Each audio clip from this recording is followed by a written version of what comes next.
Hello guys, kamin chu hi le Buonga hin tuna ni hengwa ken se nom chu hi le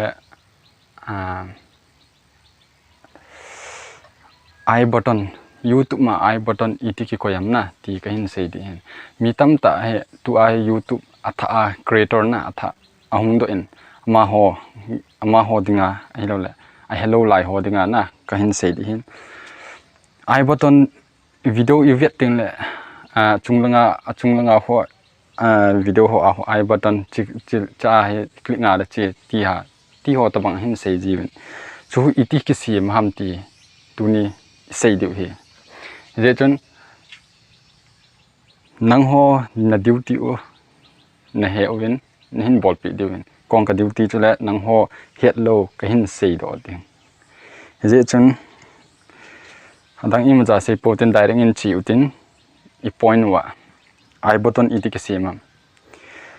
screen a he kain pe hin screen a kuna nang hon hin vet de ka sei to ko ma kain vet sa hin ama sa pe na iga head de chu YouTube na phone wa chun YouTube kiti umin den symbol na cha che symbol he lut leo chun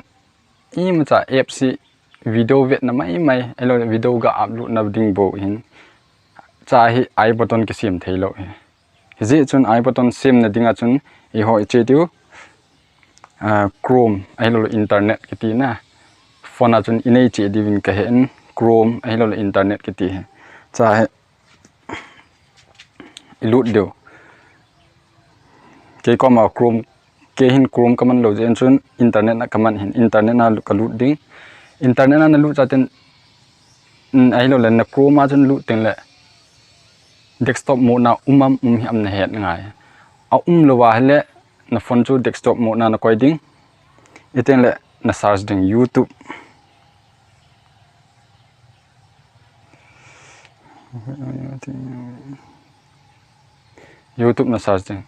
na search so ten le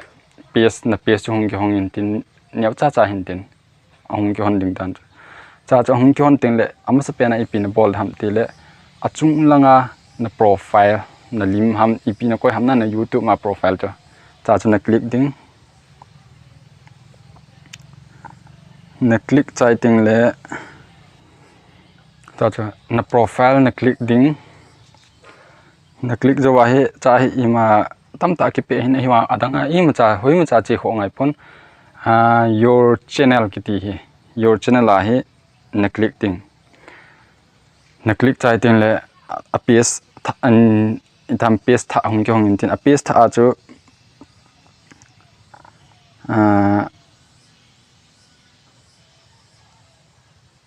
customize channel ki ti achunglang aning langa green blue button ni umin tin chula ya first na pa ho cha ho na mi ading na mi chai ting le bo chun de network hoi lo je nga ngai jin so pha nga hat nu tin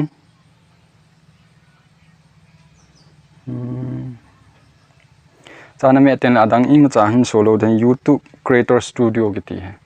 YouTube creator studio a hi loading ahung hi zo ten le na profile ham chuna hung I khat den to na profile hung do ten adang hoi mi chan chelo aning khat lang kina chu na lim ipi pham min ten tamta uma hin laya hi a second na kitile content kiti min ten chi content a hon click ding na chi content a ho na video jo si uma hin cha na click cho ten le video ho cha hin su de na a hin su ten le na dei pen hoi video wa I button na koi no mam I lon na upload tha chu na koi no mam chu nang thu he cha I can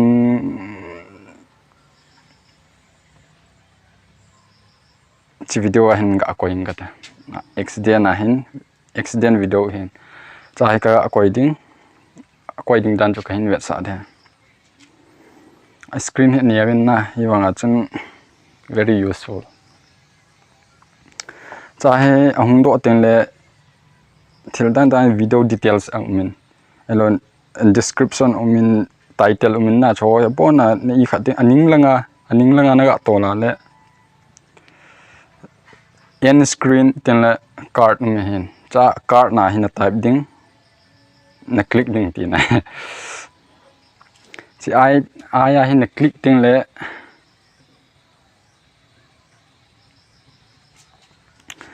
na vid tham apes chu ti ta hit banga hin so de hin cha hin ama sa pe na hin video playlist channel link ti hin video na koi da link na koi da nang thu hin cha chu I button na chu video koi la pha in na je chon I button na video na koi de chen video a hona click ding video na click ding hoi video hi I button na koi no ma chu nang thu he na chu ken chi nga koi nge te chi na koi jo ten na video chu ve la chen I button chung langa ho chai I button langwa ku rot kar byang long ki ti chi I button na hung tan I wan chi azon an koi dha amas an koi dha alai la na koi dham na lai ti chu alai la na koi dinga le anoya na video I khana hin aning te na to le the na ti ai amasa langa na tolal amasa umding azon an tol azon umding alai la na tol alai la umde ye chu na dei lai ta na koi ding teng khan het de chu video khana he I button thum le li koi the he ye chun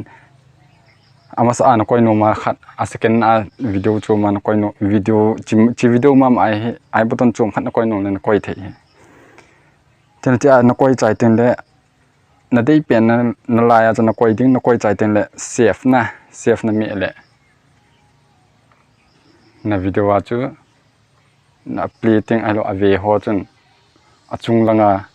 I button na ho na video I button na koi chu direct click leo chimuna chu chi the he chun chi video he a he ho dinga chu abaya bain ai hello ho dinga kyung sim hi je chun nang dinga phat chom na hi ale anoi lang na akipai